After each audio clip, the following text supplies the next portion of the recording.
Halo semua, perkenalkan nama saya Angela Filinyukovi dengan NPM 31210023. Semester 3A, Prodi Pendidikan Bahasa dan Sastra Indonesia, Universitas Timor. Baik, di sini saya akan mempresentasikan hasil UAS saya berbicara dasar. Yang pertama, materi PISA atau Program for International Student Assessment. Program for International Student Assessment atau disingkat PISA adalah suatu studi untuk mengevaluasi sistem pendidikan yang diikuti oleh lebih dari 70 negara di seluruh dunia. Setiap 3 tahun, murid-murid berusia 15 tahun dari sekolah-sekolah yang dipilih secara acak menempuh tes dalam mata pelajaran utama, yaitu membaca, matematika, dan sains. Tes ini bersifat diagnostik yang digunakan untuk memberikan informasi yang berguna untuk perbaikan sistem pendidikan. Indonesia telah berpartisipasi dalam studi PISA mulai tahun 2000. PISA mengevaluasi kemampuan siswa yang berusia 15 tahun. 15 tahun 3 bulan hingga 16 tahun 2 bulan. Pada saat tes dilaksanakan dan sedang duduk di bangku sekolah setara kelas 7 dalam sistem sekolah Indonesia. Dalam konteks pendidikan formal di Indonesia, anak usia 15 tahun biasanya duduk di bangku kelas 9, yaitu setara kelas 3 SMP sederajat atau di atasnya. Jumlah siswa usia 15 tahun di Indonesia pada setiap jenjang pendidikan dapat dilihat pada tabel. Tabel ini menunjukkan bahwa siswa usia 15 tahun yang berada di jenjang sekolah menengah pertama SMP sederajat berjumlah sekitar 1,7 juta dan merupakan 38% dari total jumlah anak usia 15 tahun di Indonesia. Sementara siswa yang berada di jenjang sekolah menengah atas SMA sederajat berjumlah sekitar 2 juta siswa atau 47% dari total populasi anak usia 15 tahun. Berdasarkan perkiraan kasar, total anak usia 15 tahun di Indonesia adalah 4.439.086, termasuk di dalamnya sekitar 670.000 anak yang bukan populasi siswa PISA. Kelompok terakhir ini adalah anak-anak yang tidak bersekolah, yang duduk di kelas 6 atau di bawahnya, dan anak-anak berkebutuhan khusus yang bersekolah di sekolah luar biasa SLB. PISA merupakan survei internasional 3 tahunan yang bertujuan mengevaluasi sistem pendidikan di seluruh dunia dengan menguji kemampuan dan pengetahuan siswa usia 15 tahun. Semenjak putaran pertama PISA di tahun 2000 hingga saat ini, lebih dari 80 negara, termasuk di dalamnya 44 negara yang berpendapat menengah, telah mengikuti survei PISA. PISA 2018 sebagai putaran terkini diikuti 79 negara.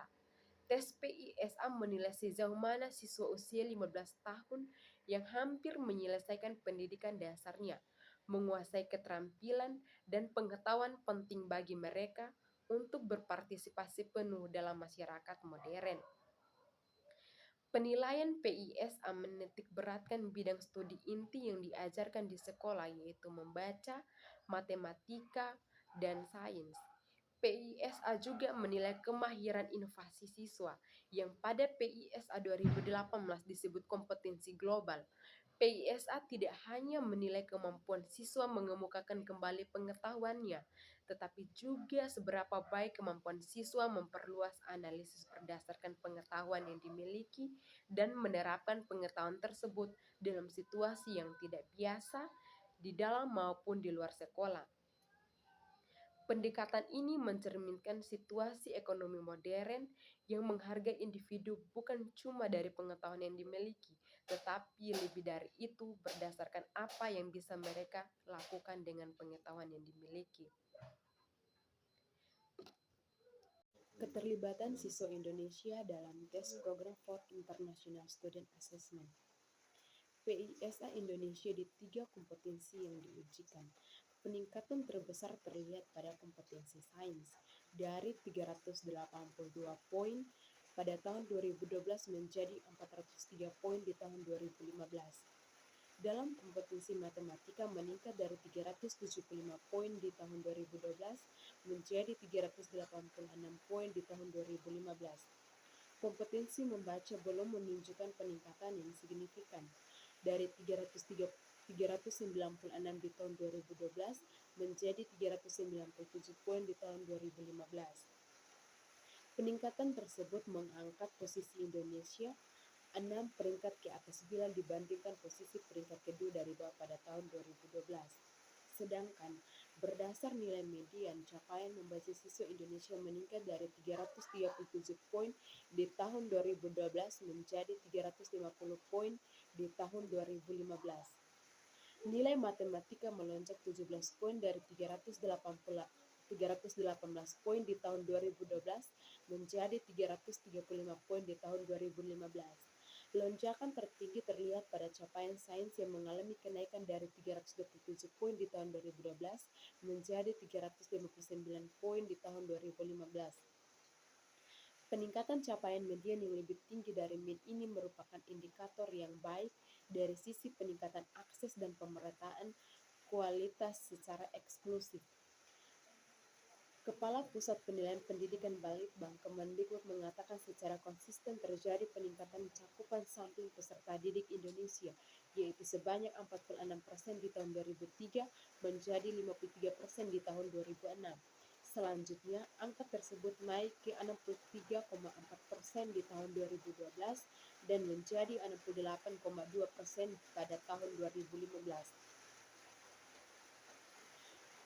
Berdasarkan waktu pembelajaran sains, seluruh negara yang bergabung dalam OECD menunjukkan 94% murid rata-rata mengikuti satu mata pelajaran sains dalam seminggu.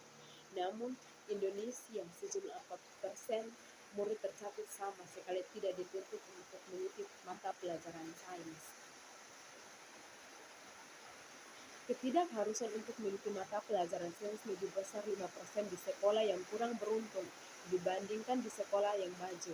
Sedangkan sekolah yang maju di Indonesia menawarkan kegiatan kelompok belajar sains lebih banyak dibanding sekolah-sekolah yang kurang beruntung. Hanya 29% murid yang bersekolah di sekolah yang kurang beruntung diberi kesempatan mengikuti kelompok belajar sains, sementara 75% murid di sekolah maju memiliki kesempatan yang lebih baik, jelas Kapus Pendik. Hasil riset 3 tahunan ini juga mengungkapkan adanya variasi perolehan prestasi literasi sains berdasarkan 3 aspek. Pertama, aspek peranan sekolah terbukti berpengaruh terhadap capaian nilai sains siswa. Tercatat para siswa yang mendapat nilai tinggi untuk literasi sains karena adanya peranan kepala sekolah, yaitu menunaikan tanggung jawabnya atas tata kelola sekolah yang baik. Murid-muridnya tercatat mencapai nilai yang lebih tinggi dalam hal sains. Jika proporsi kepala sekolah yang memonitori prestasi murid-murid yang melaporkan secara terbuka lebih tinggi, maka pencapaian PISA mereka terbukti lebih tinggi. Di sisi lain, proporsi kepala sekolah yang mengeluhkan kekurangan materi pelajaran lebih tinggi dari negara-negara lain, yaitu sebesar 33% di Indonesia, 17% di Thailand, dan 6% di negara-negara OECD lainnya. Kedua aspek prestasi sains antara siswa di sekolah swasta dengan sekolah negeri menunjukkan perbedaan capaian nilai yang signifikan. Sekitar 4 dari 10 siswa Indonesia bersekolah di sekolah swasta. Secara signifikan, jumlah ini lebih tinggi dari rata-rata negara OECD dan negara tetangga seperti Thailand dan Vietnam. Murid-murid Indonesia di sekolah negeri mencatat nilai 16 poin lebih tinggi dibanding kompetensi sains. Dibandingkan rekan-rekannya di sekolah swasta dengan mempertimbangkan latar belakang status sosial ekonomi mereka. Ketiga aspek latar belakang sosial ekonomi dari hasil PISA 2015 menunjukkan 1 dan 4 responden sampel PISA Indonesia memiliki orang tua dengan pendidikan hanya tamat SD atau tidak tamat SD. Jumlah ini merupakan terbesar kedua dari seluruh negara peserta. Namun jika dibandingkan dengan siswa-siswa di negara lain yang memiliki orang tua berlatar belakang pendidikan sama, maka pencapaian sains murid-murid Indonesia masih lebih baik dari 22 negara lainnya. Tercatat skor sains Indonesia dalam PISA 2006-2015 adalah 403 jika latar belakang sosial ekonomi negara-negara peserta disamakan, maka pencapaian skor sains Indonesia berada di angka 445 dan posisi Indonesia naik sebanyak 11 peringkat. Solusi yang dilakukan sebagai generasi muda dalam meningkatkan budaya literasi saat ini adalah yang pertama, mengadakan event-event literasi di perpustakaan, seperti mengadakan lomba sederhana untuk segala jenjang, dan mengoptimalkan peran perpustakaan seperti menambah buku-buku yang baru, serta atau bias juga menambah jumlah kunjungan perpustakaan. Yang kedua, memberikan reward untuk pengunjung perpustakaan yang sering berkunjung, berhasil menjawab kuis atau lain sebagainya. Yang ketiga, kebijakan pendidikan untuk menamatkan satu buku dalam 1 bulan, yang kemudian dalam setahun sekali diadakan perlombaan meresensi atau menceritakan kembali buku yang telah dibaca. Yang keempat, membiasakan anak-anak dini untuk membaca dan menulis supaya menumbuhkan kesadaran pentingnya membaca. Dalam hal ini, peran orang tua dan guru untuk membantu anak-anak mencintai membaca dan menulis. Yang kelima, membudayakan membaca di sekolah. Membudayakan membaca lebih efektif dilakukan di sekolah karena sekolah merupakan wadah pemuda untuk membentuk karakter yang cinta literasi. Yang keenam, menghargai karya tulisan. Dengan menghargai karya tulisan berarti Anda mendukung budaya menulis akademik tumbuh dengan baik di negara kita. Lahirnya ide-ide yang cemerlang untuk mengatasi persoalan bangsa lahir dari tulisan ilmiah. 7. Bentuk komunitas membaca. Kita dapat membentuk komunitas membaca yang bermanfaat agar Anda memiliki referensi-referensi terbaru seperti buku-buku yang Anda suka. Yang kedelapan, membiasakan menulis di buku harian. Literasi tidak hanya membaca tetapi juga menulis. Pembiasaan dapat kita lakukan dengan menulis buku harian atau juga di era teknologi ini biasa menulis di blog. Sekian dan terima kasih. Selamat sore untuk kita semua. Perkenalkan, nama saya Yuliana Oki, NPM 31210019. Saya dari kelas A, ingin mempresentasikan hasil kerja saya soal bagaimana keterlibatan siswa Indonesia dalam tes tersebut, serta solusi yang Anda bisa lakukan sebagai generasi muda dalam meningkatkan budaya literasi generasi muda saat ini. PISA di Indonesia, 3 kompetensi yang diujikan. Peningkatan terbesar terlihat pada kompetensi sains dari 382 poin pada tahun 2012 menjadi 403 poin di tahun 2015. Dalam kompetensi matematika meningkatkan dari 375 poin di tahun 2012 menjadi 386 poin di tahun 2015. Kompetensi membaca sebelum menunjukkan peningkatan dari 396 di tahun 2012 menjadi 398 poin di tahun 2015. Peningkatan tersebut mengangkat posisi Indonesia 6 peringkat ke atas bila dibandingkan posisi peringkat kedua dari bawah pada tahun 2012.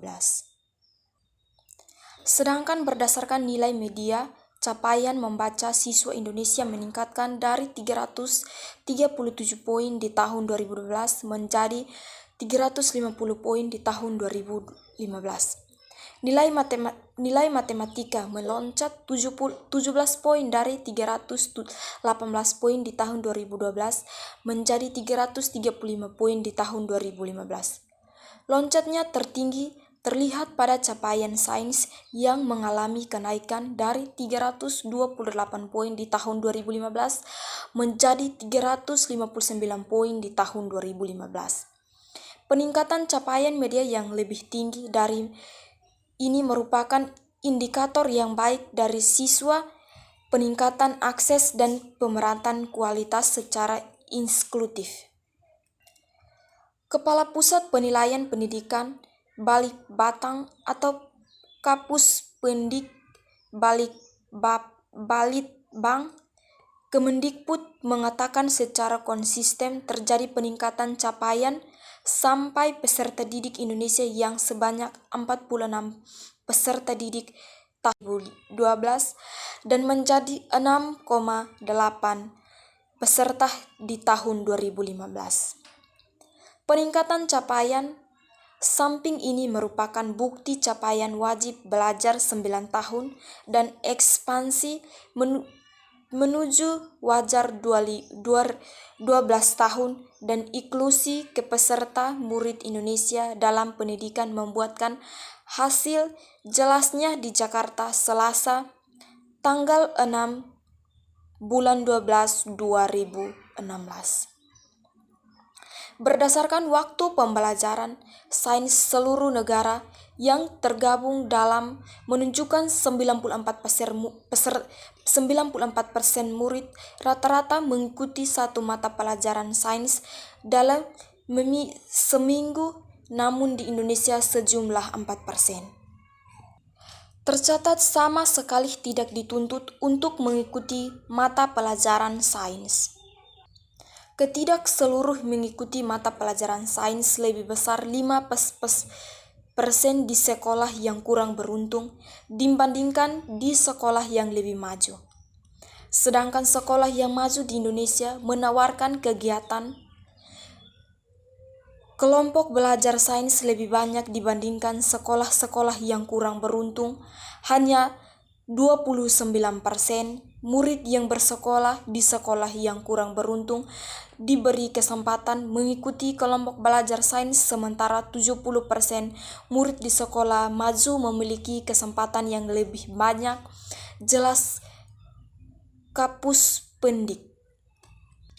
Hasil riset 3 tahun ini juga mengungkapkan adanya variasi memperoleh presentasi literasi sains berdasarkan 3 aspek. Pertama, aspek perasaan sekolah berbukti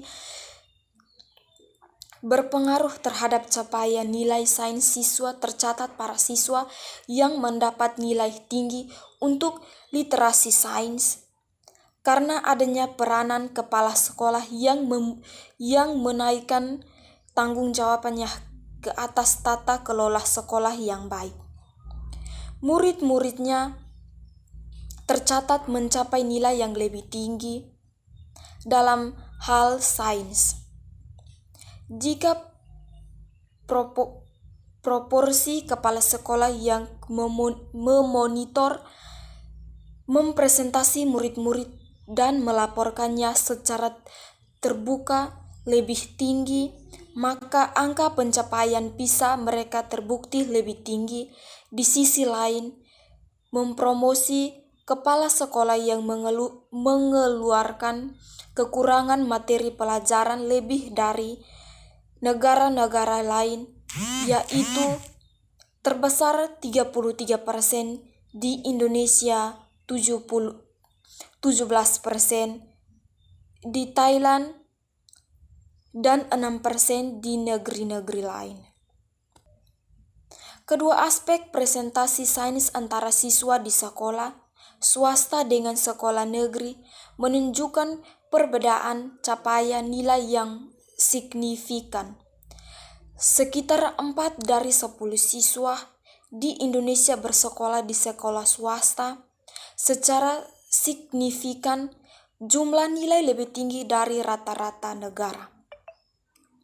Dan negara tetangga seperti Thailand dan Vietnam, murid-murid di Indonesia di sekolah negara mencatat nilai 16 poin lebih tinggi di bidang kompetensi sains dibandingkan rekan-rekan di sekolah swasta dengan mempertimbangkan latar belakang status sosial ekonomi mereka. Ketiga aspek latar belakang sosial ekonomi dari hasil PISA 2016 menunjukkan 1 dari 4 responden sampel PISA Indonesia memiliki orang tua dengan pendidikan hanya setamat SD atau tidak tamat SD. Jumlah ini merupakan terbesar kedua seluruh negara peserta, namun jika dibandingkan dengan siswa-siswa di negara lain yang memiliki orang tua berlatar belakang pendidikan sama, maka mencapai sains murid-murid Indonesia masih lebih baik dari 24 negara lain. Tercatat skor sains Indonesia dalam PISA 2016 adalah 403 jika latar belakang sosial ekonomi negara-negara peserta disampaikan, maka mencapai skor sains di Indonesia berada di angka 445 dan posisi Indonesia naik sebanyak 11 peningkat. Hal yang terpenting dari survei bercamarking internasional seperti PISA ini adalah tersebut peningkatan capai yang terjadi harus terus menerus di Indonesia. Bila laju meningkatkan tahun 2012-2015 dapat dipertahankan, maka pada tahun 2030 capai kita akan sama dengan capaian rata negara-negara. Perlu optimis untuk terus bekerja keras. Yang ketiga, bagaimana Anda bisa melakukan sebagai generasi muda dalam meningkatkan budaya literasi generasi muda.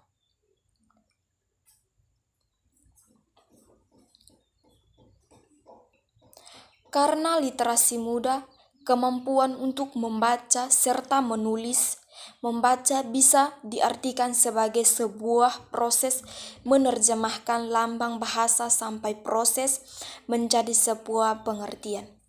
Dengan perkembangan literasi, pemakaman terhadap kemampuan menjadi semakin luas. Bahkan di negara kita, kemampuan jauh lebih populer bila dibandingkan dengan kemahirwancana, keberaksaraan, dan lainnya. Literasi generasi muda dibagi menjadi beberapa literasi media. Yang pertama, literasi media. Literasi yang pertama ini adalah media, merupakan kemampuan seseorang untuk memahami sejumlah bentuk media. Yang kedua, literasi dasar. Literasi dasar ini merupakan kemampuan dasar dalam membaca, mendengarkan, menulis, dan berhitung. Yang ketiga, literasi teknologi. Literasi teknologi ini merupakan kemampuan pengetahuan dan pemahaman berbagai hal erat kaitannya dengan teknologi. Yang keempat, literasi perpustakaan. Literasi ini merupakan kemampuan untuk memahami serta membedakan karya tulis yang memiliki bentuk fisik dan non-fisik. Yang terakhir, literasi visual. Literasi visual adalah literasi merupakan kemampuan yang lebih dalam untuk menangkap dan mengimplementasikan sebuah makna dan informasi yang memiliki bentuk gambar atau visual. Literasi ini ada karena muncul pemikiran bila sebuah gambar